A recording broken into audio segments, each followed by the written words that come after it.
News ಅವರ್ನ ಮೊದಲನೆಯ ಸುದ್ದಿ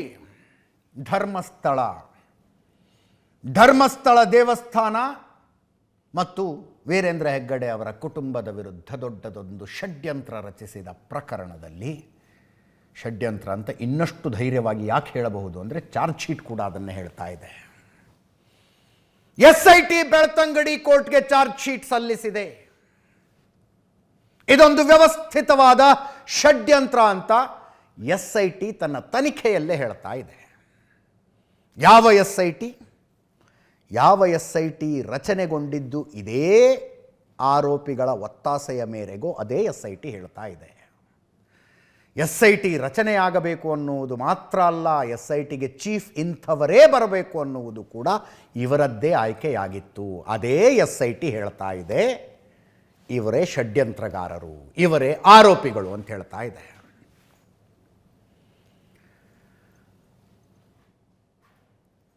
ನಿಮಗೆ 3923 ಪುಟಗಳ ಚಾರ್ಜ್ ಶೀಟ್ನಲ್ಲಿರುವ ಪ್ರಮುಖ ಅಂಶಗಳನ್ನು ಹೇಳ್ಬಿಡ್ತೀನಿ.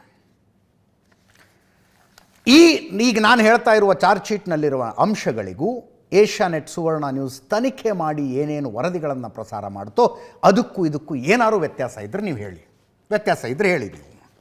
ಸೌಜನ್ಯ ಮಾವ ವಿಠ್ಠಲಗೌಡನಿಗೆ ಚಿನ್ನಯ್ಯ ಮೊದಲಿಂದಲೂ ಪರಿಚಿತ. ಮಹೇಶ್ ತಿಮರೋಡಿ ಮನೆಗೆ ಚಿನ್ನಯ್ಯನನ್ನು ಕರ್ಕೊಂಡು ಹೋಗಿದ್ದೆ ವಿಠ್ಠಲಗೌಡ. ಧರ್ಮಸ್ಥಳ ವಿರೋಧಿ ಷಡ್ಯಂತ್ರಕ್ಕೆ ತಿಮರೋಡಿ ಮನೆಯಲ್ಲೇ ಒಳಸಂಚು ನಡೆಸಲಾಯಿತು. ಒಳಸಂಚಿನ ಸಭೆಯಲ್ಲಿ ಮಟ್ಟಣ್ಣವರ್, ಜಯಂತ್, ವಿಠ್ಠಲಗೌಡ ಭಾಗಿಯಾಗಿದ್ದರು. ನೂರಾರು ಶವ ಹೂತಿರುವುದಾಗಿ ಚಿನ್ನಯ್ಯನಿಂದ ಈ ಗ್ಯಾಂಗ್ ಸುಳ್ಳು ಹೇಳಿಸ್ತು. ಚಿನ್ನಯ್ಯನ ಹೇಳಿಕೆಯ ವಿಡಿಯೋ ರೆಕಾರ್ಡ್ ಮಾಡಿಕೊಂಡಿದ್ದವರು ಇತರೆ ಆರೋಪಿಗಳು.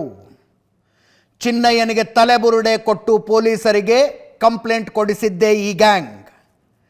ನ್ಯಾಯಾಧೀಶರ ಮುಂದೆ ಹೇಳಿಕೆ ಕೊಡುವಂತೆ ಚಿನ್ನಯ್ಯನನ್ನು ಪ್ರೇರೇಪಿಸಿದ್ದು ಇದೇ ಗ್ಯಾಂಗ್. ಇತರೆ ಆರೋಪಿಗಳಿಂದ ಮೊದಲನೆಯ ಆರೋಪಿ ಚಿನ್ನಯ್ಯ ದುಡ್ಡು ಪಡೆದಿರುವುದಕ್ಕೆ ಸಾಕ್ಷಿಗಳಿದ್ದಾವೆ. ಚಾರ್ಜ್ ಶೀಟ್ ಹೇಳ್ತಾ ಇರೋದಿದು. ಹಣ ಪಡೆದು ಧರ್ಮಸ್ಥಳ ಮತ್ತು ಧರ್ಮಾಧಿಕಾರಿಗಳ ವಿರುದ್ಧ ಚಿನ್ನಯ್ಯ ಸುಳ್ಳು ಹೇಳಿಕೆ ಕೊಟ್ಟಿದ್ದಾನೆ. ಮಹಿಳೆಯರ ಅತ್ಯಾಚಾರ, ಸರಣಿ ಹತ್ಯೆಗಳು ಅಂತ ಸುಳ್ಳು ಹೇಳಿಕೆ ಕೊಡಲಾಗಿದೆ. ಚಿನ್ನಯ್ಯ ಮಾಡಿದ್ದ ಆರೋಪಗಳಿಗೆ ಯಾವುದೇ ಸಾಕ್ಷ್ಯಗಳು ಸಿಕ್ಕಿಲ್ಲ. ಚಿನ್ನಯ್ಯ ಸುಳ್ಳು ದೂರು ನೀಡಿದ ಕಾರಣಕ್ಕೆ FIR ದಾಖಲಿಸಿ ಬಂಧಿಸಲಾಗಿದೆ. ಚಾರ್ಜ್ ಶೀಟ್ ಹೇಳ್ತಾ ಇದೆ ಇದನ್ನು. ಆರೋಪಿ ನಂಬರ್ 1 ಚಿನ್ನಯ್ಯ. ಎರಡನೆಯ ಆರೋಪಿ ನನ್ ಅದರ್ ದ್ಯಾನ್ ಮಹೇಶ್ ಶೆಟ್ಟಿ ತಿಮರೋಡಿ. ಮೂರನೆಯ ಆರೋಪಿ ಗಿರೀಶ್ ಮಟ್ಟಣ್ಣವರ್. ನಾಲ್ಕನೆಯ ಆರೋಪಿ ವಿಠ್ಠಲಗೌಡ. ಐದನೆಯ ಆರೋಪಿ ಜಯಂತ್. ಆರನೆಯ ಆರೋಪಿ ಸುಜಾತಾ ಭಟ್. ಆಕೆ ಸುಜಾತಾ ಭಟ್ ಅನ್ನುವುದಕ್ಕೆ ಯಾವುದೇ ಸಾಕ್ಷಿಗಳಿಲ್ಲ ಅಂತಿದ್ದೆ, ಬಟ್ ಸುಜಾತಾ ಭಟ್ ಅಂತ ಹಾಕಿದ್ದಾರೆ, ಅದನ್ನೇ ಯಥಾ ಪ್ರಕಾರ ನಾನು ಹೇಳ್ತಾ ಇದ್ದೀನಿ. ಇಷ್ಟು ಜನ ಆರೋಪಿಗಳು. ಇಷ್ಟೇ ಜನನ ನಮಗೂ ಗೊತ್ತು, ಯೂಟ್ಯೂಬ್ನವರ ಈ ಸೋಷಿಯಲ್ ಮೀಡಿಯಾದಲ್ಲಿ ಆ್ಯಕ್ಟಿವ್ ಇದ್ದವರ ಷಡ್ಯಂತ್ರ ಇದರಲ್ಲಿ ಏನೇನಿತ್ತು ಅಂತ. ಆದರೆ ಇಷ್ಟು ಚಾರ್ಜ್ ಶೀಟ್ ಹಾಕೋದಕ್ಕೆ ಕೆಲವು ಅಧಿಕಾರಿಗಳಿಗೆ, ಅಂದರೆ ತ್ರಿಕರಣ ಶುದ್ಧಿಯಿಂದ ತನಿಖೆ ಮಾಡಿದ ಅಧಿಕಾರಿಗಳಿಗೆ ಸಾಕಬೇಕಾಗೋಗಿದೆ ಇಷ್ಟು ಚಾರ್ಜ್ ಶೀಟ್ ಹಾಕೋದಕ್ಕೆ. ಒಳಗಡೆ ಏನೇನಾಯಿತು ಅನ್ನುವ ಮಾಹಿತಿ ನಮಗಿದೆ. ಅಂತಿಮವಾಗಿ ಈ ಕೇಸನ್ನು ಏನಂತ ಮಾಡಬೇಕು ಅನ್ನುವ ಉದ್ದೇಶ ಕೆಲವರದ್ದಾಗಿತ್ತು. ಆ ಕಾರಣಕ್ಕಾಗಿ SITಯಲ್ಲಿ 2 ತಂಡಗಳಾಗಿ ಒಬ್ಬರ ಮೇಲೊಬ್ಬರು ಆರೋಪ ಪ್ರತ್ಯಾರೋಪಗಳನ್ನು ಮಾಡುವ ಹಂತಕ್ಕೆ ಹೆಂಗೆ ಬಂದಿದ್ರು ಅನ್ನೋದು ಗೊತ್ತಿದೆ. ಅಂತಿಮವಾಗಿ ಸತ್ಯ ಬಿಟ್ಟು ಇನ್ನೇನು ಹೇಳಲಾರೆವು ಅನ್ನುವ ಕಠಿಣ ನಿರ್ಧಾರ ಮಾಡಿದ್ದಂಥ ಕೆಲವರ ಒತ್ತಾಸೆಯಿಂದಾಗಿ ಅರ್ಧ ಸತ್ಯ ಬಂದಿದೆ. ದುರಂತ ನೋಡಿ ನೀವು. ಈ ಪ್ರಕರಣದಲ್ಲಿ ಜೈಲು ಕಂಡು ಕಂಬಿ ಎಣಿಸಿ ಬಂದವನು ಚಿನ್ನಯ್ಯ ಮಾತ್ರ. ಉಳಿದವರು ಏನು ಜಾಮೀನು ಪಡೆದು ಹೊರಗಿದಾರ? ಇಲ್ಲ, ಹೊರಗಿದ್ದಾರೆ ಅವರಷ್ಟೇ. ಆರೋಪಿಗಳು ಹೊರಗಡೆ ಇದ್ದಾರೆ. ನಾಳೆ ದಿವಸ ಇದೇ SIT ಏನು ಮರ್ಡರ್ ಕೇಸಿನ ತನಿಖೆ ಮಾಡಿ ಅಂದರೆ ಮರ್ಡರ್ ಮಾಡಿದವನ್ನ ಅರೆಸ್ಟ್ ಮಾಡಿ ಜೈಲಿಗೆ ಕಳಿಸಿದ್ದೀವಿ, ಸುಪಾರಿ ಕೊಟ್ಟರು ಹೊರಗಡೆ ಓಡಾಡ್ಕೊಂಡಿದ್ದಾರೆ, ಏನು ಮಾಡೋದು ಅಂದರೆ ಯಾಕೆ ಅಂತ ಕೇಳಬೇಡಿ ನೀವು. ಚಿನ್ನಯ್ಯ ಏನು ತಾನಾಗಿಯೇ ಧರ್ಮಸ್ಥಳದ ಮೇಲಿನ ಸಿಟ್ಟಿಗೆ ಬನ್ನ ಆರೋಪ ಮಾಡೋದಕ್ಕೆ? ವೀರೇಂದ್ರ ಹೆಗ್ಗಡೆ ಮತ್ತು ಅವರ ಕುಟುಂಬದವರ ಮೇಲಿನ ಸಿಟ್ಟಿಗೆ ಚಿನ್ನಯ್ಯ ಎದ್ದು ಬನ್ನ ಇದ್ದಲ್ಲಿಂದ ತನ್ನ ಪಾಡಿಗೆ ತಾನು ದುಡ್ಕೊಂಡಿದ್ದವನನ್ನು ಕರ್ಕೊಂಡು ಬಂದು ಈ ಕೆಲಸ ಮಾಡಿಸಿದ್ದ ಗ್ಯಾಂಗ್ ಇದು. ಈ ಗ್ಯಾಂಗಿನವರು ಯಾರೂ ಜೈಲಿನ ಮುಖ ನೋಡಲಿಲ್ಲ. ನಿರ್ದಿಷ್ಟ ಆರೋಪಗಳಿದ್ದಾವೆ. ಧರ್ಮಸ್ಥಳ ವಿರೋಧಿ ಷಡ್ಯಂತ್ರದ ರೂವಾರಿಯೇ ಮಹೇಶ್ ಶೆಟ್ಟಿ ತಿಮರೋಡಿ. ಮಹೇಶ್ ಶೆಟ್ಟಿ ತಿಮರೋಡಿ ಮನೆಯಲ್ಲೇ ಈ ಒಳಸಂಚು ರೂಪಿತಗೊಂಡಿತು. ಧರ್ಮಸ್ಥಳದ ವಿರುದ್ಧ ಸುಳ್ಳು ಆರೋಪ ಮಾಡಿ ಮಾನಹಾನಿ ಮಾಡುವ ದುರುದ್ದೇಶ ಈ ತಂಡಕ್ಕೆ ಇತ್ತು. ಚಿನ್ನಯ್ಯನಿಗೆ ಆಮಿಷ ಒಡ್ಡಿ ದೂರು ಕೊಡಿಸುವಲ್ಲಿ ತಿಮರೋಡಿ ಮಹತ್ವದ ಪಾತ್ರ ನಿರ್ವಹಿಸಿದ್ದಾನೆ. ಯಾವುದೋ ತಲೆಬುರುಡೆ ತಂದು ಚಿನ್ನಯ್ಯ ಹೂತಿಟ್ಟಿದ್ದು ಎಂದು ಬಿಂಬಿಸಲಾಗಿತ್ತು. ಧರ್ಮಸ್ಥಳದಲ್ಲಿ ಅನನ್ಯ ಭಟ್ ನಾಪತ್ತೆ ಎಂದು ಕಟ್ಟು ಕಥೆ ಸೃಷ್ಟಿಸಿದ್ದು ತಿಮರೋಡಿ ಚಾರ್ಜ್ ಶೀಟ್ನಲ್ಲಿದೆ. ಸುಜಾತ ಭಟ್ಗಳನ್ನು ಬಳಸಿಕೊಂಡು ಅನನ್ಯ ಭಟ್ ನಾಪತ್ತೆ ಎಂದು ಕಟ್ಟು ಕಥೆ ಸೃಷ್ಟಿಸಲಾಯಿತು. ಗಿರೀಶ್ ಮಟ್ಟಣ್ಣವರ ಬಗ್ಗೆ ಇವೆಲ್ಲ ಭಿನ್ನ ಒತ್ತಳೆಗಳು. ಪ್ರಿಂಟ್ ಹಾಕ್ಸ್ ಗೋಡೆ ಮೇಲೆ ತೂಗಾಕಬೇಕು ಇವನ್ನೆಲ್ಲ. ವಿಠ್ಠಲಗೌಡನ ಮೂಲಕ ಬಂಗ್ಲೆಗುಡ್ಡದಿಂದ ತಲೆಬುರುಡೆ ತರಿಸಿಕೊಂಡಿದ್ದು ಮಟ್ಟಣ್ಣವರ್. ಬೆಂಗಳೂರಿನ ಅಪಾರ್ಟ್ಮೆಂಟ್ನ ಸೆಕ್ಯೂರಿಟಿ ಗಾರ್ಡ್ ರೂಮ್ನಲ್ಲಿ ಬುರುಡೆ ಇಟ್ಟಿದ್ದು ಮಟ್ಟಣ್ಣವರ್. ತಲೆಬುರುಡೆಯನ್ನು ಜಯಂತ್ಗೆ ಕೊಟ್ಟು ದೆಹಲಿಗೆ ತರಿಸಿಕೊಂಡಿದ್ದು ಮಟ್ಟಣ್ಣವರ್. ತಲೆಬುರುಡೆ ಸಮೇತ ಸುಪ್ರೀಂ ಕೋರ್ಟ್ಗೆ ದೂರು ಕೊಡಲು ಷಡ್ಯಂತ್ರ ನಡೆಸಲಾಗಿತ್ತು. ಸುಪ್ರೀಂ ಕೋರ್ಟ್ನಲ್ಲಿ ಪ್ರಯತ್ನ ವಿಫಲವಾದ ನಂತರ ತಿಮರೋಡಿ ಮನೆಗೆ ಬುರುಡೆ ತರಿಸಲಾಗಿತ್ತು. ಚಿನ್ನಯ್ಯನಿಗೆ ಸುಳ್ಳು ದೂರು ನೀಡುವಂತೆ ಆರೋಪಿ ಮಟ್ಟಣ್ಣವರ್ ಹಣ ಕೊಟ್ಟಿದ್ದ. ಸುಳ್ಳು ದೂರು ಕೊಡಿಸುವಲ್ಲಿ ಗಿರೀಶ್ ಮಟ್ಟಣ್ಣವರ್ ಪಾತ್ರ ದೊಡ್ಡದು. ಸುಜಾತ ಭಟ್ ಮಗಳ ನಾಪತ್ತೆಯ ಕಟ್ಟು ಕತೆ ಸೃಷ್ಟಿ ಹಿಂದೆಯೂ ಮಟ್ಟಣ್ಣವರ್ ಕೈವಾಡ ಇದೆ. ಚಾರ್ಜ್ ಶೀಟ್ ಹೇಳ್ತಾ ಇದೆ ಇದನ್ನೇ ನಾನು ಹೇಳಿದ್ದು, ಭಿನ್ನ ಒತ್ತಳೆಯ ರೀತಿಯಲ್ಲಿ ಪ್ರಿಂಟ್ ಹಾಕಿಸಿ ಗೋಡೆ ಮೇಲೆ ತೂಗಾಕಬೇಕು ಅಂತ. ಉಳಿದವರ ವಿರುದ್ಧ ಆರೋಪಗಳ ಪಟ್ಟಿ ಇದೆ. ಏನೇನು ಸೆಕ್ಷನ್ಸ್? ಸರ್ಕಾರಿ ಅಧಿಕಾರಿಗೆ ಉದ್ದೇಶಪೂರ್ವಕವಾಗಿ ಅಗತ್ಯ ಮಾಹಿತಿ ಒದಗಿಸಲು ವಿಫಲವಾಗುವುದು 6 ತಿಂಗಳ ಶಿಕ್ಷೆ ಇದೆ, 10,000 ರೂಪಾಯಿ ದಂಡ ಇದೆ. ಇದಕ್ಕೆ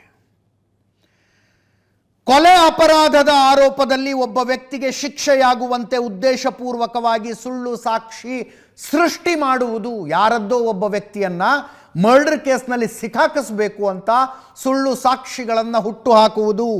BNS ಸೆಕ್ಷನ್ 230, 10 ವರ್ಷ ಶಿಕ್ಷೆ ಇದೆ, 50,000 ರೂಪಾಯಿ ದಂಡ ಇದೆ ಈ ಸೆಕ್ಷನ್ಗೆ. BNS ಸೆಕ್ಷನ್ 231, ಮತ್ತೊಬ್ಬ ವ್ಯಕ್ತಿಗೆ ಜೈಲು ಶಿಕ್ಷೆಯಾಗಲಿ ಅಂತ ಸುಳ್ಳು ಸಾಕ್ಷ್ಯ ಸೃಷ್ಟಿ ಮಾಡುವುದು. 7 ವರ್ಷ ಮಿನಿಮಮ್ ಶಿಕ್ಷೆ, ಜೀವಾವಧಿಯ ತನಕ ಕೊಡಬಹುದು. BNS ಸೆಕ್ಷನ್ಗಳಾದ 227, 228, 229 ಮತ್ತು 233 ಉದ್ದೇಶಪೂರ್ವಕವಾಗಿ ಸುಳ್ಳು ಸಾಕ್ಷಿ ಸೃಷ್ಟಿಸಿ ಕೋರ್ಟಿಗೆ ಕೊಡುವುದು. 7 ವರ್ಷದ ತನಕ ಶಿಕ್ಷೆ, 5,000 ತನಕ ದಂಡ. BNS ಸೆಕ್ಷನ್ 240 ಉದ್ದೇಶಪೂರ್ವಕವಾಗಿ ಒಂದು ಅಪರಾಧದ ಬಗ್ಗೆ ಸುಳ್ಳು ಮಾಹಿತಿ ಕೊಡೋದು. 2 ವರ್ಷದ ತನಕ ಶಿಕ್ಷೆ ಮತ್ತು ದಂಡ. ಪೊಲೀಸರು ಮತ್ತು ಕೋರ್ಟ್ ಮುಂದೆ ಸುಳ್ಳು ಸಾಕ್ಷಿ ಹೇಳೋದು. ಮಿನಿಮಮ್ 7 ವರ್ಷ ಅಪ್ ಟು ಜೀವಾವಧಿ ಶಿಕ್ಷೆ. ಮತ್ತೊಬ್ಬರಿಗೆ ಹಾನಿಯಾಗಲಿ ಎಂದು ಸುಳ್ಳು ಆರೋಪ ಹೊರಿಸೋದು. 10 ವರ್ಷದ ತನಕ ಶಿಕ್ಷೆ ಮತ್ತು ದಂಡ. BNS ಸೆಕ್ಷನ್ 336(4) ಇದೆ. ಒಬ್ಬ ವ್ಯಕ್ತಿಯ ಘನತೆಗೆ ಧಕ್ಕೆ ಮಾಡಲು ಉದ್ದೇಶಪೂರ್ವಕವಾಗಿ ನಕಲಿ ದಾಖಲೆ ಸೃಷ್ಟಿ ಮಾಡುವುದು. 3 ವರ್ಷದ ತನಕ ಶಿಕ್ಷೆ ಮತ್ತು ದಂಡ ಇದೆ. BNS ಸೆಕ್ಷನ್ 61(2) ಅಪರಾಧಿಕ ಒಳಸಂಚು, ಕ್ರಿಮಿನಲ್ ಕಾನ್ಸ್ಪಿರಸಿ, 6 ತಿಂಗಳು ಶಿಕ್ಷೆ ಮತ್ತು ದಂಡ ಇದೆ. ಹಿಂದೆ IPC ಇದ್ದ ಸಂದರ್ಭದಲ್ಲಿ ಇಂಥ ಅಪರಾಧಗಳಿಗೆ ಶಿಕ್ಷೆ ಕೊಡೋದಕ್ಕೆ ಕಠಿಣ ಕಾನೂನುಗಳು ಇರಲಿಲ್ಲ. BNS ಇದೆ, ಈಗ ಕಠಿಣ ಕಾನೂನುಗಳಿದ್ದಾವೆ. ಆದರೆ ತನಿಖೆ ಮಾಡುವಾಗಲೇ SITಲಿ ಏನೇನಾಯಿತು ಅನ್ನೋದರ ಮಾಹಿತಿ ನಮಗಿದೆ. ಗೊತ್ತಿಲ್ಲ, ಕೇಸ್ ನಡೆದ ಮೇಲೆ ಎಲ್ಲೆಲ್ಲಿಗೆ ಹೋಗುತ್ತೋ ಏನೋ ಗೊತ್ತಿಲ್ಲ. ಷಡ್ಯಂತ್ರಗಾರರು ಮುಖ್ಯಮಂತ್ರಿಗಳ ಸುತ್ತಲೂ ಇದ್ದಾರೆ ಅಂತ BJP ಹೇಳ್ತು. ವಿಜಯೇಂದ್ರ ಅವರು ಹೇಳಿದ್ರು. ಇದನ್ನು ನಾನು ಮೊದಲೇ ಹೇಳಿದ್ದೆ ಅಂತ DK ಶಿವಕುಮಾರ್ ಅವರು ಹೇಳ್ತಾ ಇದ್ದಾರೆ. ಉಪಮುಖ್ಯಮಂತ್ರಿಗಳು ಹೇಳ್ತಾ ಇದ್ದಾರೆ. ಷಡ್ಯಂತ್ರದ ಮಾಹಿತಿ ನನಗೆ ಮೊದಲೇ ಗೊತ್ತಿತ್ತು, ಷಡ್ಯಂತ್ರ ಅಂತ ಧೈರ್ಯವಾಗಿ ಹೇಳಿದ್ದೆ. ಈಗ ನಿಮಗೆ ಗೊತ್ತಾಗಿದೆ. ಧರ್ಮಸ್ಥಳದ ಇತಿಹಾಸ ಗೊತ್ತು, ಏನೂ ಮಾಡೋದಕ್ಕಾಗೋದಿಲ್ಲ ಧರ್ಮಸ್ಥಳಕ್ಕೆ ಅನ್ನೋದು ನನಗೆ ಗೊತ್ತಿತ್ತು. ಸರ್ಕಾರ ಕಾನೂನು ಏನು ಕ್ರಮ ಕೈಗೊಳ್ಳಬೇಕು ಅದು ಆಗತ್ತೆ ಅಂತ ಉಪಮುಖ್ಯಮಂತ್ರಿಗಳು ಹೇಳ್ತಾ ಇದ್ದಾರೆ. ಕೇಳಿಸ್ಕೊಳ್ಳಿ. ಯಾರೋ ಅರ್ಬನ್ ನಕ್ಸಲರ ಮಾತನ್ನು ನಂಬಿಕೊಂಡು ಏನು SITಯನ್ನ ಸ್ಥಾಪನೆ ಮಾಡುವಂತ ಕೆಲಸ ಮುಖ್ಯಮಂತ್ರಿಗಳು ಮಾಡಿದ್ರಲ್ಲ. ಆದರೆ ಇಂಥ ಅಯೋಗ್ಯರ ಮಾತನ್ನ ಕಟ್ಕೊಂಡು ಇವತ್ತು ಸರ್ಕಾರ SIT ತನಿಖೆ ಮಾಡ್ತಲ್ಲ. ಈಗೇನು ಹೇಳ್ತಾರೆ, ಪಾತ್ರಧಾರಿಗಳಷ್ಟೇ ಇವತ್ತು ಬಹಿರಂಗ ಆಗಿರುವಂಥದ್ದು. ಆದರೆ ಸೂತ್ರಧಾರಿಗಳ ಬಗ್ಗೆ ಏನು? ಜನ ಹೇಳೋದು ಸೂತ್ರಧಾರಿಗಳು ಮುಖ್ಯಮಂತ್ರಿಗಳ ಸುತ್ತನೇ ಇದ್ದಾರೆ. ಧರ್ಮಸ್ಥಳ ಕ್ಷೇತ್ರ ಇದ್ರದ್ದು ವ್ಯಾಲ್ಯೂ ಕಡಿಮೆ ಮಾಡಬೇಕು, ಇವ್ರನ್ನ ಟಾರ್ಗೆಟ್ ಮಾಡಬೇಕು ಅಂತ ಹೇಳಿ ಮಾಡಿದಂತ SIT. ಆದ್ರೆ ಅದೇನಾಯಿತು, ಈ 6 ಜನ ಅದರಲ್ಲಿ ಸಿಕ್ಕಿಬಿದ್ದಿದ್ದಾರೆ. ಡೆಲ್ಲಿ ಕರ್ಸ್ಕೊಂಡು ಮೀಟಿಂಗ್ ಮಾಡಿದ್ರಲ್ಲ, ಆ ಸೆಂಥಿಲ್ ಅಂತೇಳಿ ತಮಿಳುನಾಡಿನ MP, ಅವರು ಇದರ ಹಿಂದೆ ಇರುವಂಥ ಷಡ್ಯಂತ್ರ ಮಾಡಿದವರು. ಅವ್ರಿಗೆ ಇದರಲ್ಲಿ ತೊಗೊಂಬರ್ರಿ. ಆ ಸೆಂಥಿಲ್ ಯಾರು ಮಾತು ಕೇಳ್ತಾನ? ಸೆಂಥಿಲ್ ರಾಹುಲ್ ಗಾಂಧಿ ಮಾತು ಕೇಳೋದು. ರಾಹುಲ್ ಗಾಂಧಿ ತುಕಡೆ ಗ್ಯಾಂಗ್ ಅದು. ಹಾಗಾಗಿ ಅವ್ರನ್ನ ಹಿಡಿಯುವಂಥ ಕೆಲಸ ಮಾಡ್ರಿ. ಇದರ ಹಿಂದಿದ್ದಂಥವ್ರನ್ನ ಸುಮ್ಮ ಈಗ ಯಾರನ್ನ ಮುಂದಿದ್ದವ್ರನ್ನ ಚಿಲ್ಲರ್ ಪುಲ್ಲರ್ ಇವ್ರಿಗೆ ಒಂದು ಕೇಸ್ ಮಾಡಿ ಮುಚ್ಚೋದಲ್ಲ. ಅದಕ್ಕೆ ಸರ್ಕಾರನೇ ಧರ್ಮಸ್ಥಳದ ಬಗ್ಗೆ ಅದರ ವ್ಯಾಲ್ಯೂವನ್ನು ಕಡಿಮೆ ಮಾಡೋಕ್ಕೆ, ಅದರ ಘನತೆಯನ್ನು ಕಡಿಮೆ ಮಾಡೋಕ್ಕೆ ಹುನ್ನಾರ ಮಾಡಿತ್ತು. ಅದು ಫೇಲ್ ಆಯಿತು ಅಂತ ನಿಮ್ಮ ಆರೋಪ. 101%. ಸರ್ಕಾರದಲ್ಲಿರುವಂಥ ಶಕ್ತಿಗಳ ಮೂಲಕನ ಈ ಧರ್ಮಸ್ಥಳದ ಹುನ್ನಾರವನ್ನು ಆರೋಪಿಸಿದ್ರು. ಧರ್ಮಸ್ಥಳದ ಬಗ್ಗೆ, ಧರ್ಮಸ್ಥಳ ಅಂತ ಹೇಳಿದ್ರೆ ಅತ್ಯಾಚಾರಿಗಳ ಸ್ಥಳ, ಧರ್ಮಸ್ಥಳ ಅಂದರೆ ಕೊಲೆಗಡಕರ ಸ್ಥಳ ಅನ್ನೋ ರೀತಿಯಲ್ಲಿ ಇವರೆಲ್ಲ ಸೇರಿ ಬಿಂಬಿಸಿದ್ರು. ಎಡಪಂಥೀಯರು ಮತ್ತು ಸರ್ಕಾರದಲ್ಲಿರುವಂಥ ಮುಖ್ಯಮಂತ್ರಿ ಆದಿಯಾಗಿ ಸೇರಿ ಮಾಡಿರ್ತಕ್ಕಂಥ ಪಿತೂರಿ ಇದು, ಬೇರೆ ಏನಲ್ಲ. ಹಾಗಾಗಿ ಇದರಲ್ಲಿ ಏನೂ ಆಗೋದಿಲ್ಲ ಗೊತ್ತಿತ್ತು. ಯಾಕಂದರೆ ಅವರು ಎಡಪಂಥೀಯರು ಹೇಳಿದವ್ರನ್ನ ನೇಮಕ ಮಾಡಿದ್ರು SITಗೆ, ಪೊಲೀಸ್ ಅಧಿಕಾರಿಗಳನ್ನ. ಏನು ಮಾಡಿದ್ದಾರೆ ಅಂದರೆ ಏನೂ ಇಲ್ಲ. ನನಗೆ ಗೊತ್ತಿರೋ ಮಾಹಿತಿ ಗೊತ್ತಿತ್ತು, ಧರ್ಮಸ್ಥಳದ ಇತಿಹಾಸ ಗೊತ್ತಿತ್ತು, ಅವರು ಯಾವುದು ಮಾಡಲಿಕ್ಕೆ ಆಗೋದಿಲ್ಲ ಅಂತ ಗೊತ್ತಿತ್ತು. ಆ ವಿಚಾರದಿಂದ ಧೈರ್ಯದಿಂದ ನಾನು ವಿಚಾರವನ್ನು ಹೇಳಿದೆ. ಈಗ ಕಾಪಿ ನಿಮಗೆ ಗೊತ್ತಾಗಿದೆ, ನಾನಿನ್ನ ಓದಿಲ್ಲ, ನನಗಿನ್ನ ಅದು ಗೊತ್ತಿಲ್ಲ. ಸರ್ಕಾರ ಏನು ಕ್ರಮ ಕೈಗೊಳ್ಳಬೇಕು, law will take its own course.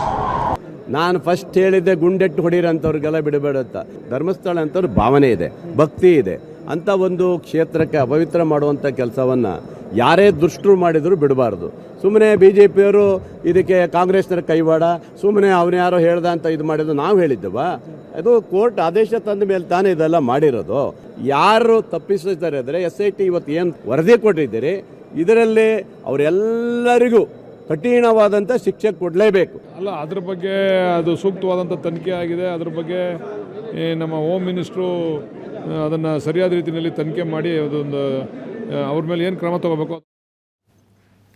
ಒಂದು ಕ್ವಿಕ್ಕಾಗಿ ಈ ಸುಜಾತಾ ಭಟ್ಗೆ SITಯಿಂದ ಹಿಂಬರಹ ಕೊಟ್ಟಿದ್ದಾರೆ. ಕ್ವಿಕ್ಕಾಗಿ ಓದ್ಬಿಡ್ತೀನಿ ಅದನ್ನು. ಇಂತಿಂಥ ದಿನಾಂಕಕ್ಕೆ ನೀವು SIT ಮುಂದೆ ಬಂದು ಕಂಪ್ಲೇಂಟ್ ಕೊಟ್ರಿ.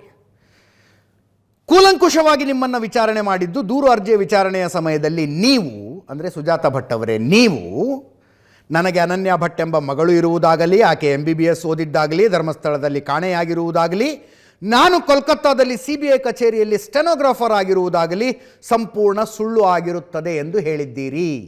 SIT ಮುಂದೆ ಹೆಣ್ಮಗಳು ಒಪ್ಕೊಂಡಿದ್ದು. ಮತ್ತು ನಾವೇನು ಹೇಳಿದ್ವಿ? ಏಷ್ಯಾನೆಟ್ ಸುವರ್ಣ ನ್ಯೂಸ್ನ ತನಿಖೆ ಏನಾಗಿತ್ತು ಇದನ್ನೇ ಹೇಳಲಿಲ್ವ ನಾವು?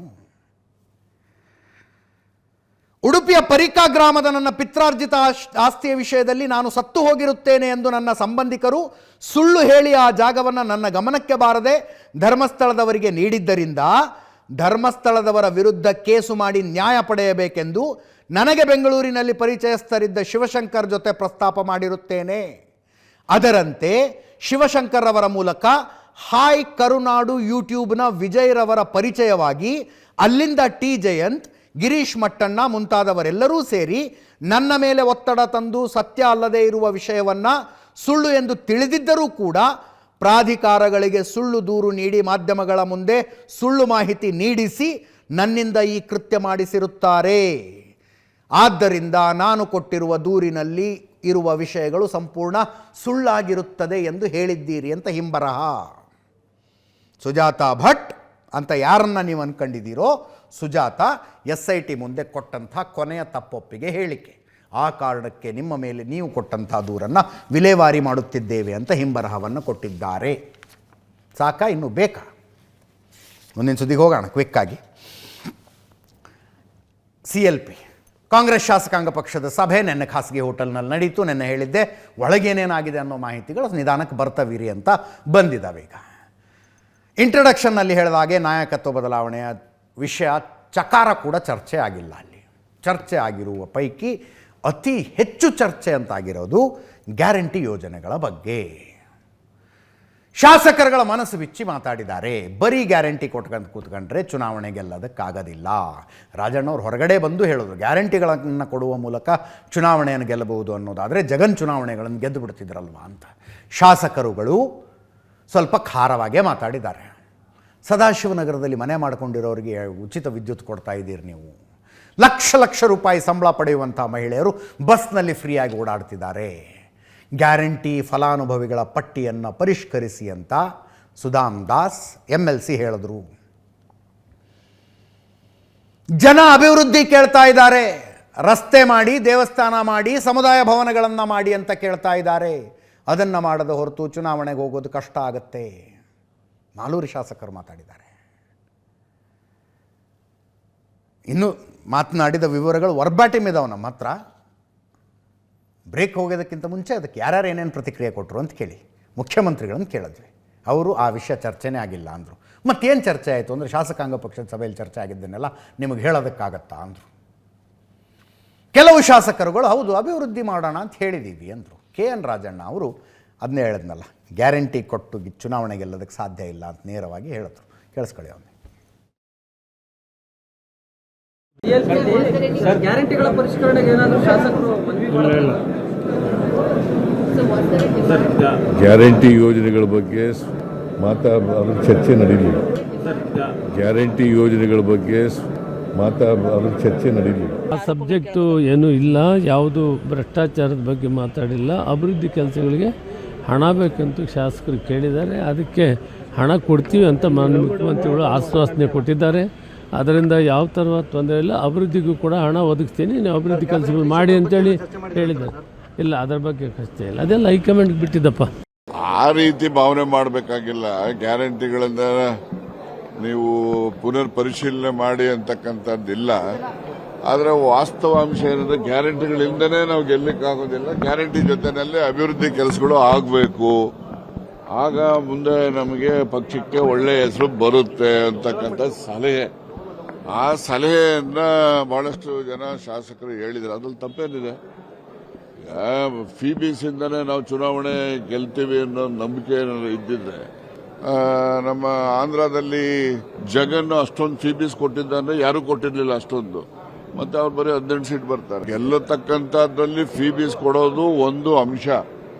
ಜೊತೆಯಲ್ಲಿ ಅಭಿವೃದ್ಧಿ ಕೆಲಸಗಳು ಕೂಡ ಆಗಬೇಕು. ಅಭಿವೃದ್ಧಿ ಕೆಲಸಗಳು ಮಾಡದೆ ಬರೀ ಫೀಬೀಸ್ ಮೇಲೆ ನಾವು ಚುನಾವಣೆನ ಜನ ನಮಗೆ ಆಶೀರ್ವಾದ ಮಾಡ್ತಾರೆ ಅಂತಕ್ಕಂಥ ಒಂದು ಇದು ಬೇಡ ಅಂತಕ್ಕಂಥದ್ದು. ಪರಿಷ್ಕರಣೆ ಮಾಡಬೇಕು ಅಂತಕ್ಕಂಥದ್ದಲ್ಲ.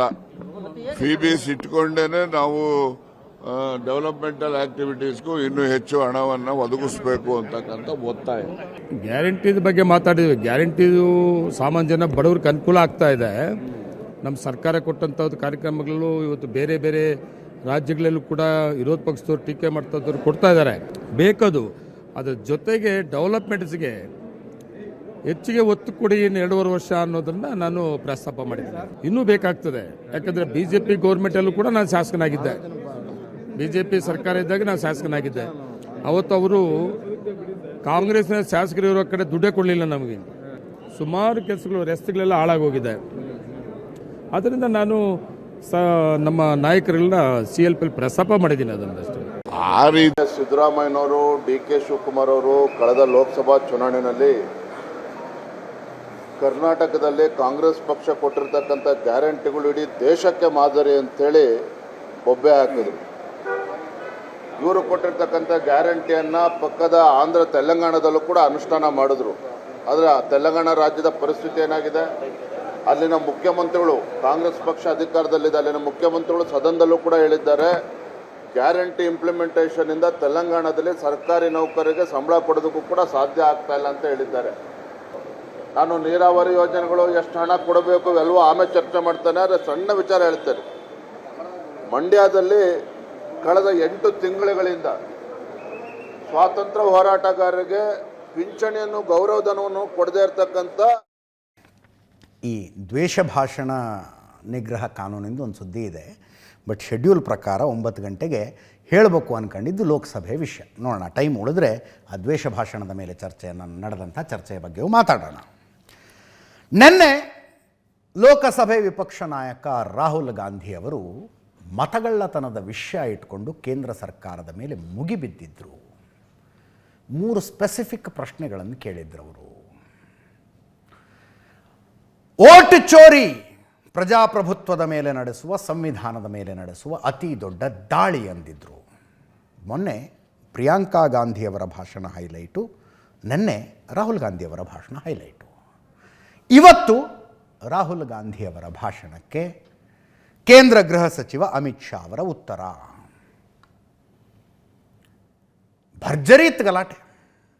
ಅಮಿತ್ ಶಾ ಅವರು ಹೇಳಿದ್ರು, ಹೌದು ವೋಟ್ ಚೋರಿ ನಡೆದಿದೆ, ಸ್ವತಂತ್ರ ಭಾರತದಲ್ಲಿ 3 ಸಲ ನಡೆದಿದೆ ಅಂದರು.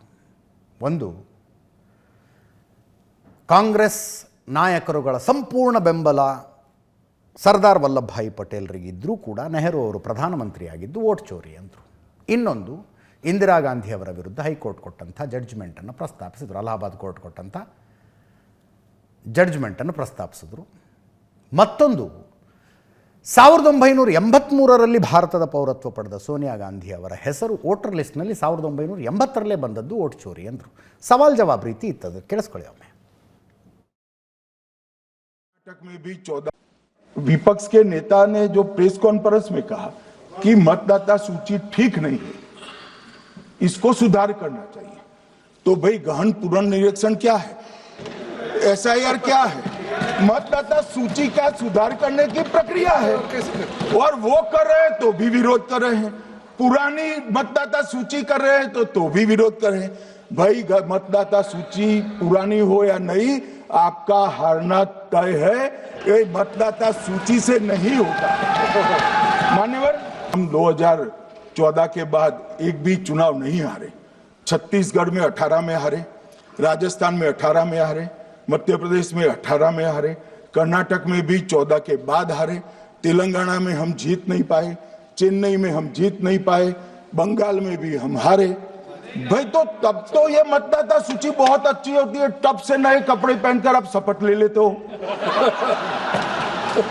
उस वक्त मतदाता सूची का विरोध नहीं करते हो, और जब मुंह की पटखनी पड़ती है बिहार की तरह, तब मतदाता सूची का विरोध करते हो। माननीय मेरे दोहरे मापदंड नहीं चलेंगे लोकतंत्र में। जब आप जीतते हो तब चुनाव आयोग महान है, जब आप हारते हो तो चुनाव आयोग निकम्मा है, बीजेपी का कहने पर चलता है। जब आप जीतते हो मतदाता सूची अच्छी है, मतदाता सूची अच्छी है, और जब आप हारते हो तो मतदाता सूची खराब है। मान्यवर, मुझे कोई आपत्ति नहीं, इस प्रकार का भ्रांति फैलाए तो फैलाए, मेरा दायित्व है कि इस देश की जनता को एक ड्यूअल स्टैंडर्ड की जानकारी देना, जो मैं आज इस सदन में खड़े होकर दे रहा हूं। मान्यवर, आगे पर भी मैं इस विषय को कहूंगा, और ढेर सारे आरोपों के मेरे पास जवाब है।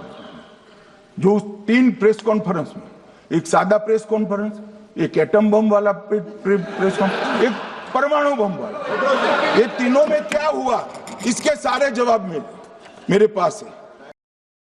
स्पीकर सर, मेरा कल एक सवाल था, जो हिंदुस्तान के इतिहास में पहली बार डिसीजन लिया गया कि इलेक्शन कमिश्नर्स को फुल फुल इम्यूनिटी दी जाएगी।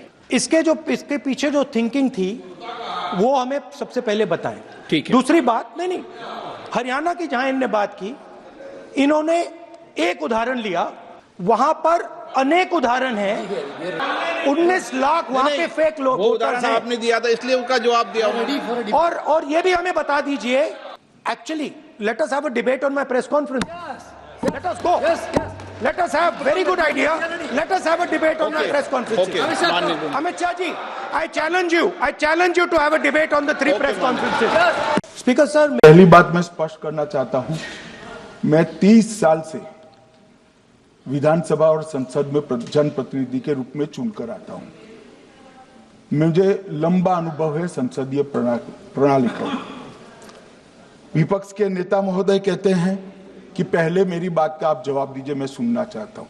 आपकी मुनसफी से संसद नहीं चलेगी, मेरे यहाँ बोलने का क्रम मैं तय करूंगा, इस तरह से नहीं चलेगी संसद।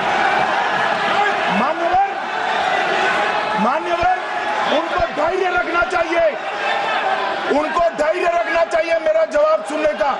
इनकी एक एक बात का जवाब मैं दूंगा, मगर मेरे भाषण का क्रम वो तय नहीं कर सकते, मैं करूंगा, क्योंकि मैं बोल रहा हूं। आपने अगर अमित शाह जी का रिस्पांस देखा तो ये कंप्लीटली डिफेंसिव रिस्पांस है, ये घबराया हुआ रिस्पांस है। ये डरा हुआ रिस्पॉन्स है। आप सुनिए पूरी बात, प्लीज प्लीज ये मानिए। नो, सच्चा रिस्पॉन्स नहीं है माननीय गृह मंत्री जी। कि मैं मेरे भाषण का क्रम मैं तय करूंगा।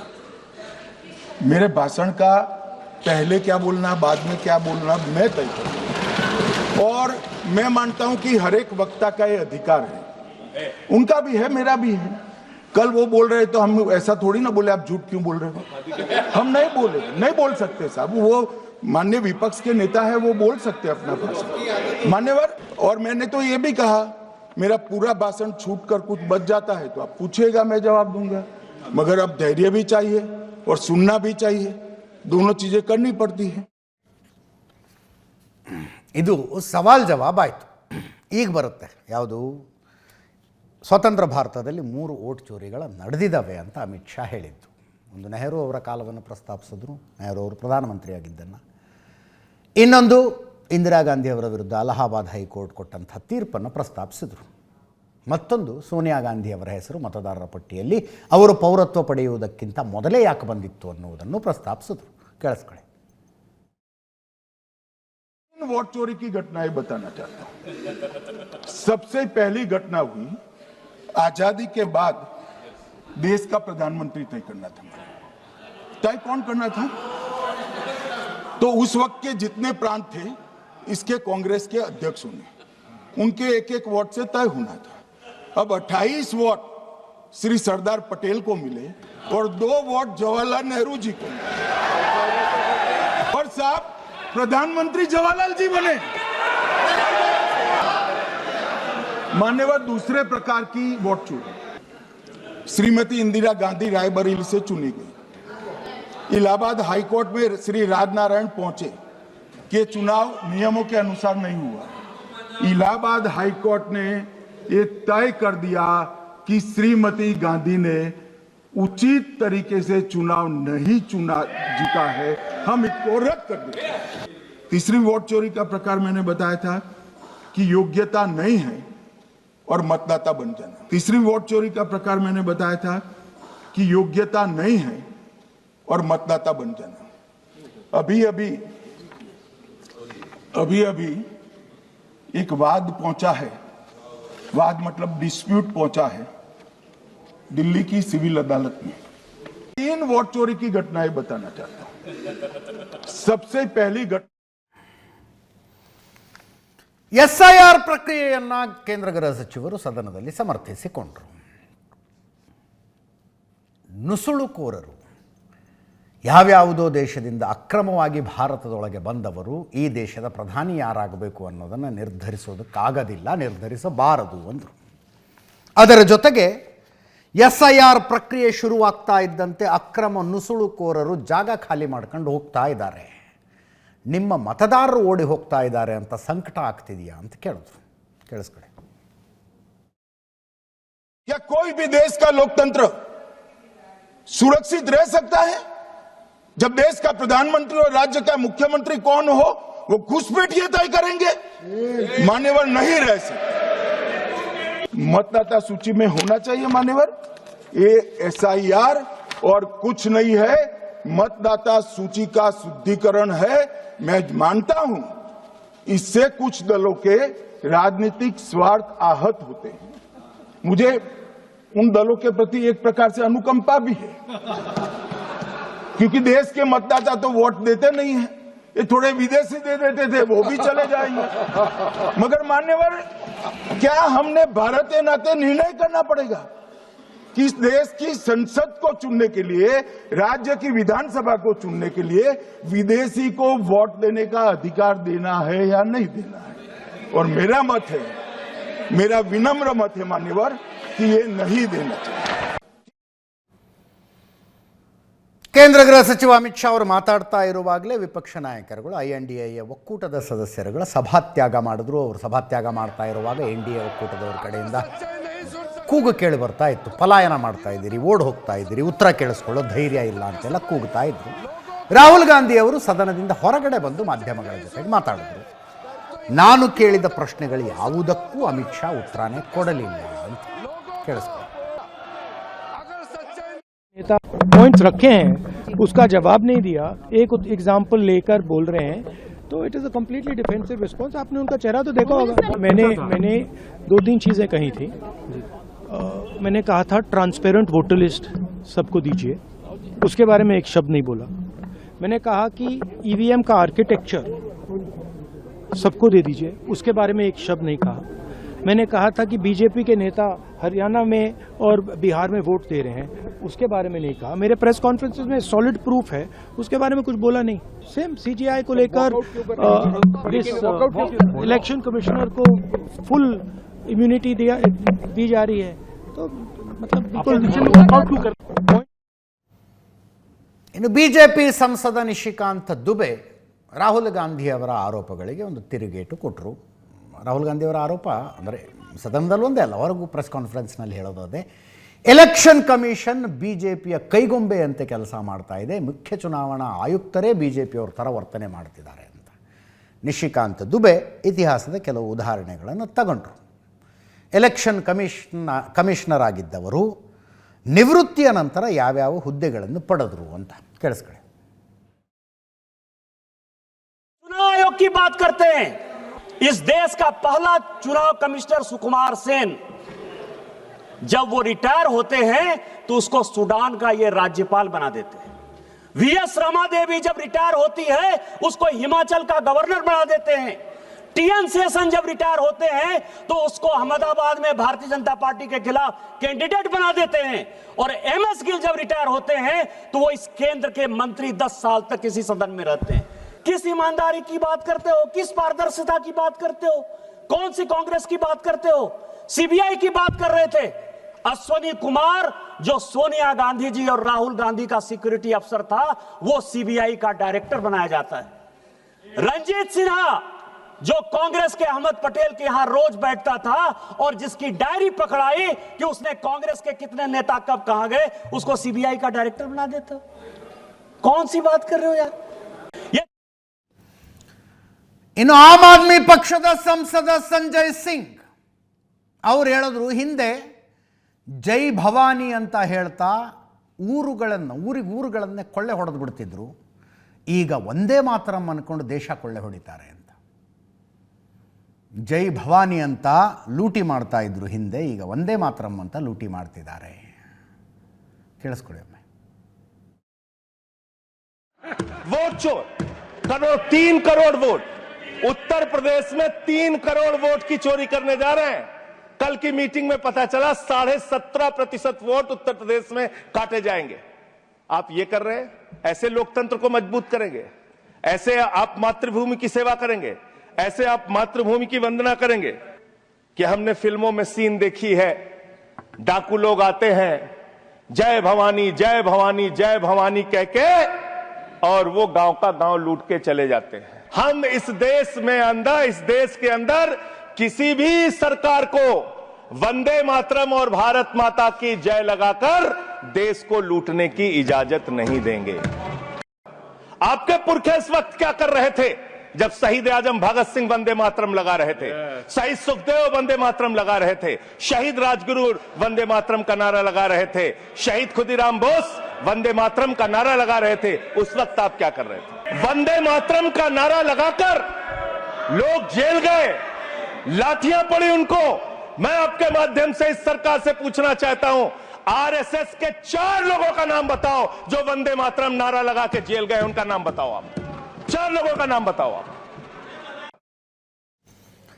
ಇನ್ನು ಎಐಸಿಸಿ ಅಧ್ಯಕ್ಷ ಮಲ್ಲಿಕಾರ್ಜುನ ಖರ್ಗೆ ಅವರು ದಿನದಿಂದ ದಿನಕ್ಕೆ ಕುಸಿತಾ ಇರುವ ಡಾಲರ್ ಎದುರು ಕುಸಿತಾ ಇರುವ ರೂಪಾಯಿ ಮೌಲ್ಯವನ್ನು ಇಟ್ಕೊಂಡು ಕೇಂದ್ರ ಸರ್ಕಾರದ ಕಾಲೆಳೆದರು.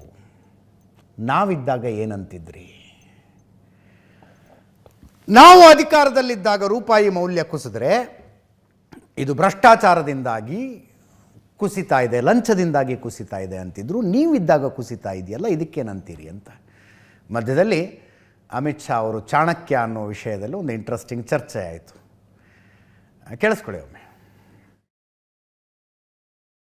मुद्दे पे रुपए की कीमत जो घट रही है और डॉलर जो बढ़ रहा है कीमत उसका, उस वक्त क्या कहा मोदी जी ने?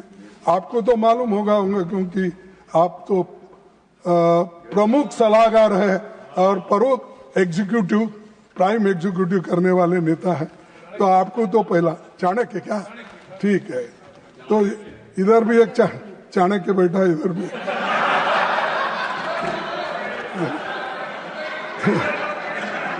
तो अरे बैठो, देश जानना चाहता है।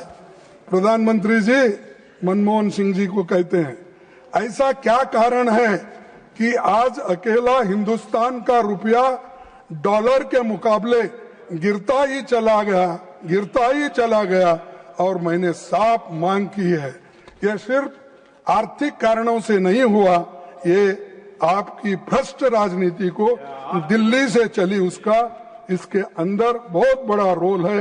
मैं बहुत गंभीरता से ये आरोप कर रहा हूं। क्या आपके पास भी ऐसा ही हुआ? आप भी भ्रष्ट हैं? आप तो बोलते मैं पाक हूं, स्वच्छ हूं, कहां है? ये दर्शाता है आप आज पूरे हिंदुस्तान पहले जो था उससे बदतर हो गई आपकी गवर्नमेंट, और आज जो उस वक्त 55-60 रुपए था आज 90 रुपए। अरे गिर गया, इतना गिर गया वो हिमालय से नीचे गिरने के बाद आदमी के टुकड़े भी नहीं मिलते, वैसा हो गया आपके यहाँ। ಮುಂದಿನ ಸುದ್ದಿಗೆ ಹೋಗೋಣ. RSSಗೆ 100 ವರ್ಷ ತುಂಬಿರುವ ಹಿನ್ನೆಲೆಯಲ್ಲಿ ಸರಸಂಘ ಚಾಲಕರಾದ ಮೋಹನ್ ಭಾಗವತರವರು ಬೇರೆ ಬೇರೆ ಊರುಗಳಲ್ಲಿ ಅವ್ರದ್ದೊಂದು ಸಿರೀಸ್ ಆಫ್ ಲೆಕ್ಚರ್ಸ್ ನಡೀತಾ ಇದೆ. ಅದರಲ್ಲಿ ಕೆಲವು ಪ್ರಶ್ನೆಗಳನ್ನು ತಗೊಂಡು ಉತ್ತರಗಳನ್ನು ಕೊಡ್ತಾರೆ. ಬೆಂಗಳೂರಿನಲ್ಲೂ ಆಯ್ತದು, ಚೆನ್ನೈನಲ್ಲಿ ಆಗ್ತಾ ಇದೆ. ಅಲ್ಲಿ ಮೋದಿ ನಂತರ ಯಾರು ಅನ್ನುವ ಪ್ರಶ್ನೆ ಬಂತವ್ರ ಮುಂದೆ. ನರೇಂದ್ರ ಮೋದಿ ನಂತರ ನಾಯಕತ್ವ ಯಾರದ್ದು? BJPಯ ನಾಯಕತ್ವ, ಪ್ರಧಾನಮಂತ್ರಿ ಹುದ್ದೆಗೆ ಯಾರು ಅನ್ನೋ ಥರದ್ದು. ಅದಕ್ಕೆ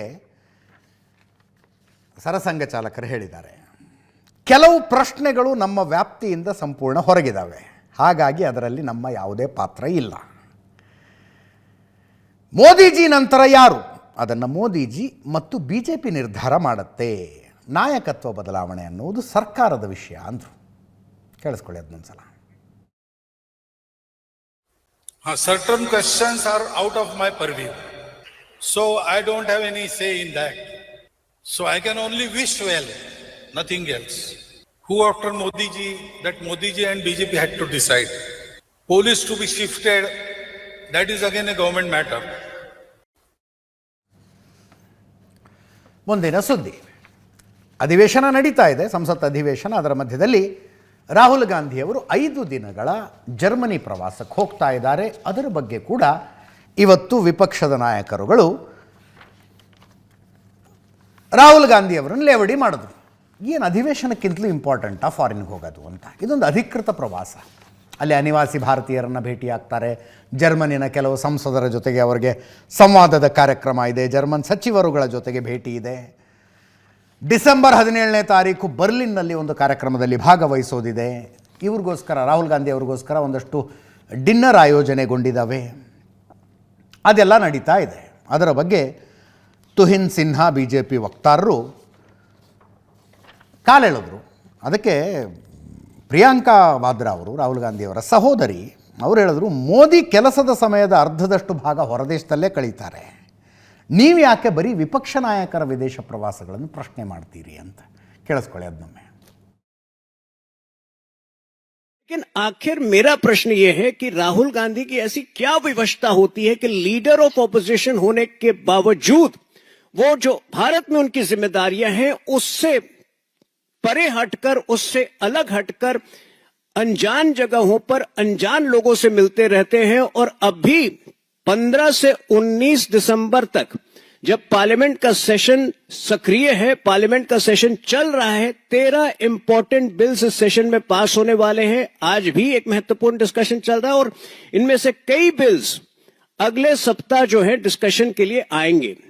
इसमें एटॉमिक एनर्जी बिल भी है, इसमें इंश्योरेंस बिल भी है, इसमें जन विश्वास बिल भी है। आखिर राहुल गांधी की ऐसी क्या विवशता होती है कि ये सबसे ज्यादा महत्वपूर्ण, उनको ये गुप्त यात्राएं ज्यादा महत्वपूर्ण लगती है। और गौरतलब है कि ये डॉक्टर मनमोहन सिंह की मृत्यु के भी तुरंत बाद जो है 4-5 दिन ये छुट्टियों पे निकल गए थे। तो मेरे ख्याल से लीडर ऑफ ऑपोजिशन को ये तय करना होगा कि भारत की राजनीति में उनकी रुचि है या नहीं, या अपनी रिटायरमेंट प्लानिंग में जो है वो पर्यटन पर जाते हैं। Almost half his working time outside the country. Why are they raising questions on the leader of the opposition traveling? ಮುಂದಿನ ಸುದ್ದಿ, HRDS ಅಂತ ಒಂದು NGO ಇದೆ, high range rural development society ಅಂತ. ಈ NGOದವ್ರು ಎಲ್ಲ ಅನ್ಕೊಂಡಂಗೆ ಆಗಿದ್ದರೆ ಇವತ್ತು ದೆಹಲಿಯಲ್ಲಿ ಕಾಂಗ್ರೆಸ್ ಸಂಸದ ಶಶಿ ತರೂರ್ ಅವರಿಗೆ ಒಂದು ಪ್ರಶಸ್ತಿ ಕೊಡಬೇಕಾಗಿತ್ತು, ಪುರಸ್ಕಾರ ಕೊಡಬೇಕಾಗಿತ್ತು. ಅದರಲ್ಲೇನು ವಿಶೇಷ ಅನ್ಬೇಡಿ. HRDS RSSನ ಜೊತೆ ಗುರುತಿಸಿಕೊಂಡಿರುವಂಥ NGO. ಅವರು ಕೊಡುವ ಪ್ರಶಸ್ತಿ ಸಾವರ್ಕರ್ ಹೆಸರಿನ ಪ್ರಶಸ್ತಿ. ಅದಕ್ಕೆ ಶಶಿ ತರೂರನ್ನು ಆಯ್ಕೆ ಮಾಡಿಬಿಟ್ಟಿದ್ರು ಅವರು. ಇವತ್ತು ಪ್ರಶಸ್ತಿ ಪ್ರದಾನ ಸಮಾರಂಭವೂ ಇತ್ತು. ಶಶಿ ತರೂರ್ ಕಾಂಗ್ರೆಸ್ನಿಂದ ಅಂತರ ಕಾಯ್ದುಕೊಂಡಿದ್ದಾರೆ, ಕಾಂಗ್ರೆಸ್ ನಿಲುವುಗಳ ತದ್ವಿರುದ್ಧ ನಿಲುವುಗಳನ್ನು ತೋರ್ಪಡಿಸ್ತಾರೆ. ಆ ಹುರುಪಿಗೆದ್ದು ಆಯ್ಕೆ ಮಾಡಿಬಿಟ್ಟಿದ್ರೋ ಏನೋ. ಬಟ್ ಇಂಟ್ರೆಸ್ಟಿಂಗ್ಲಿ ಶಶಿ ತರೂರ್ ಅವರು ನನಗೆ ಈ ಪ್ರಶಸ್ತಿಗೆ ನನ್ನನ್ನು ಆಯ್ಕೆ ಮಾಡಿದ್ದು ಗೊತ್ತಿಲ್ಲ, ಏನೂ ಗೊತ್ತಿಲ್ಲ, ನಾನು ಈ ಪ್ರಶಸ್ತಿ ಸ್ವೀಕರಿಸ್ತಾ ಇಲ್ಲ ಅಂತ ಹೇಳಿದ್ರು. Veer Savarkar international impact award 2025 ಇವತ್ತು ಪ್ರಶಸ್ತಿ ಪ್ರದಾನ ನಡೀಬೇಕಾಗಿತ್ತು. HRDS ಅನ್ನುವಂಥ NGO ಒಂದು ಘೋಷಣೆ ಮಾಡಿದ ಪ್ರಶಸ್ತಿ ಇದು. ಶಶಿ ತರೂರ್ ಅವರು ಸ್ಪಷ್ಟನೆ ಕೊಟ್ಟಿದ್ದಾರೆ. ಮಾಧ್ಯಮಗಳಿಂದ ನನಗೆ ವೀರ್ ಸಾವರ್ಕರ್ ಪ್ರಶಸ್ತಿ ವಿಷಯ ತಿಳಿತು, ನಾನು ಸ್ವೀಕರಿಸಲು ಒಪ್ಪಿಗೆ ನೀಡದೆಯೇ ನನ್ನ ಹೆಸರನ್ನು ಪ್ರಕಟಿಸಿದ್ದಾರೆ. ಇದು ಆಯೋಜಕರ ಜವಾಬ್ದಾರಿಯಾಗಿದೆ ಎಂದು ಸ್ಪಷ್ಟಪಡಿಸಿದ್ದೆ. ನನಗೆ ಈ ಪ್ರಶಸ್ತಿಯ ಸ್ವರೂಪ, ಅದನ್ನು ನೀಡ್ತಾ ಇರುವ ಸಂಘಟನೆ, ಯಾವುದೇ ಇತರ ಸಂದರ್ಭದ ವಿವರದ ಬಗ್ಗೆ ಸ್ಪಷ್ಟತೆ ಇಲ್ಲದ ಕಾರಣ ಕಾರ್ಯಕ್ರಮಕ್ಕೆ ಹಾಜರಾಗುವ ಅಥವಾ ಪ್ರಶಸ್ತಿ ಸ್ವೀಕರಿಸುವ ಪ್ರಶ್ನೆ ಇಲ್ಲ ಅಂತ ಶಶಿ ತರೂರ್ ಅವರು ಹೇಳಿದ್ದಾರೆ. ಶಶಿ ತರೂರ್ ಈ ಪ್ರಶಸ್ತಿ ಸ್ವೀಕರಿಸಬಾರದು ಅಂತ ಕಾಂಗ್ರೆಸ್ ಓಪನ್ ಆಗಿ ಒಂದು ನಿಲುವನ್ನು ಕೂಡ ತೆಗೆದುಕೊಂಡಿತ್ತು. ನೋಡಿ, ಇತ್ತೀಚಿನ ಬೆಳವಣಿಗೆಗಳು, ರಷ್ಯಾ ಅಧ್ಯಕ್ಷ ಪುಟಿನ್ ಬಂದಿದ್ದರು. ರಾಷ್ಟ್ರಪತಿ ಭವನದಲ್ಲಿ ಪುಟಿನ್ ಅವರಿಗೋಸ್ಕರ ವಿಶೇಷ ಔತಣಕೂಟವೊಂದನ್ನು, ವಿಶೇಷ ಡಿನ್ನರ್ ಒಂದನ್ನು ಹೋಸ್ಟ್ ಮಾಡಲಾಗಿತ್ತು. ಆ ಡಿನ್ನರ್ಗೆ ರಾಹುಲ್ ಗಾಂಧಿ ಅವರಿಗೆ ಆಹ್ವಾನ ಇರಲಿಲ್ಲ, ವಿಪಕ್ಷ ನಾಯಕರಿಗೆ ಆಹ್ವಾನ ಇರಲಿಲ್ಲ, ಶಶಿ ತರೂರ್ ಅವ್ರಿಗೆ ಆಹ್ವಾನ ಇತ್ತು. ಶಶಿ ತರೂರ್ ಅವರು ರಾಹುಲ್ ಗಾಂಧಿ ಅವರನ್ನು ಕರೆಯದೇ ಇರುವುದು ಸರಿಯಲ್ಲ ಅಂತ ಸ್ಟೇಟ್ಮೆಂಟ್ ಕೊಟ್ಟರು. ನನ್ನನ್ನು ಯಾಕೆ ಕರೆದಿದ್ದಾರೋ ಗೊತ್ತಿಲ್ಲ, ನಾನಂತೂ ಹೋಗ್ತೀನಿ ಅಂದಿದ್ರು. ಫೈನಲಿ ಹೋದಂಗಿಲ್ಲ, ಅವರಲ್ಲಿ ಡಿನ್ನರ್ಗೆ ಹೋದಂಗಿಲ್ಲ. ಅದಿಲ್ಲ, ಹೋಗಿದ್ರು ಅಂತನೋ ಇದೆ ಮಾಹಿತಿ. ರಾಹುಲ್ ಗಾಂಧಿ ಅವ್ರನ್ನ ಕರೆಯದೇ ಇರುವುದು ಸರಿಯಲ್ಲ ಅಂದಿದ್ರು. ಈಗ ಈ ಪ್ರಶಸ್ತಿಯನ್ನು ನಾನು ಸ್ವೀಕರಿಸೋದಿಲ್ಲ ಅಂತಿದ್ದಾರೆ. ಆಪರೇಷನ್ ಸಿಂಧೂರದ ನಂತರದ ಬೆಳವಣಿಗೆಗಳಲ್ಲಿ ಶಶಿ ತರೂರ್ ಅವರ ನಿಲುವುಗಳು ಈಗ ಸ್ವಲ್ಪ ಮತ್ತೆ ಕಾಂಗ್ರೆಸ್ ಬಗ್ಗೆ ಸಾಫ್ಟ್ ಆದಂತೆ ಅನ್ನಿಸ್ತಾ ಇದ್ದಾರೆ. ಈ HRDS ಸಂಸ್ಥೆ ಒಂದು ಸ್ಪಷ್ಟನೆಯನ್ನು ಕೊಟ್ಟಿದೆ. ಶಶಿ ತರೂರ್ ಅವರಿಗೆ ಮೊದಲೇ ಹೇಳಿದ್ವಿ ನಾವು ಅಂತ. ಕಾಂಗ್ರೆಸ್ ಸಂಸದ ಶಶಿ ತರೂರ್ಗೆ ಪ್ರಶಸ್ತಿ ಬಗ್ಗೆ ಮೊದಲೇ ತಿಳಿಸಿದ್ವಿ. ಪ್ರಶಸ್ತಿ ವಿತರಣೆ ಅಧ್ಯಕ್ಷರು ತರೂರ್ ಅವರ ನಿವಾಸಕ್ಕೆ ಭೇಟಿ ಕೊಟ್ಟು ಚರ್ಚೆ ಮಾಡಿದ್ರು. ಈ ವೇಳೆ ಸಂಸ್ಥೆ ಕೊಡ್ತಾ ಇರುವ ಪ್ರಶಸ್ತಿಗಳ ಸಂಪೂರ್ಣ ಪಟ್ಟಿ ಕೊಟ್ಟಿದ್ವಿ. ಶಶಿ ತರೂರ್ ಪ್ರಶಸ್ತಿ ಸ್ವೀಕಾರ ಕಾರ್ಯಕ್ರಮಕ್ಕೆ ಬರಲ್ಲ ಅಂತ ತಿಳಿಸಿಲ್ಲ. ಕಾಂಗ್ರೆಸ್ ವಿವಾದ ಮಾಡಬಹುದು ಅಂತ ಶಶಿ ತರೂರ್ ಅವರಿಗೆ ಭಯ ಇರಬಹುದು ಅಂತ ಆಜಿ ಕೃಷ್ಣನ್ HRDS ಸಂಸ್ಥೆಯ ಕಾರ್ಯದರ್ಶಿ ಹೇಳಿದ್ದಾರೆ. ಪತ್ರಕರ್ತರ ಪ್ರಶ್ನೆಗಳಿಗೆ ಶಶಿ ತರೂರ್ ಒಂದು ಉತ್ತರ ಕೊಟ್ಟರು. ಕಾಂಗ್ರೆಸ್ ಪಕ್ಷದಿಂದ ವಕ್ತಾರ ಕೆ ಮುರಳೀಧರನ್ ಸ್ಪಷ್ಟವಾಗಿ ಹೇಳಿದರು, ಯಾವ ಕಾರಣಕ್ಕೂ ಶಶಿ ತರೂರ್ ಈ ಪ್ರಶಸ್ತಿ ಸ್ವೀಕರಿಸಬಾರದು ಅಂತ. ಶಶಿ ತರೂರ್ ಪ್ರಶಸ್ತಿ ಸ್ವೀಕರಿಸಿಲ್ಲ. ಇದರೊಂದಿಗೆ ಇವತ್ತಿನ ನ್ಯೂಸ್ ಅವರ್ ಮುಗಿಸ್ತಾ ಇದ್ದೀನಿ. ನೇರ ದಿಟ್ಟ ನಿರಂತರ ಸುದ್ದಿಗಾಗಿ ನೋಡ್ತಾ ಇರಿ ಏಷ್ಯಾನೆಟ್ ಸುವರ್ಣ ನ್ಯೂಸ್.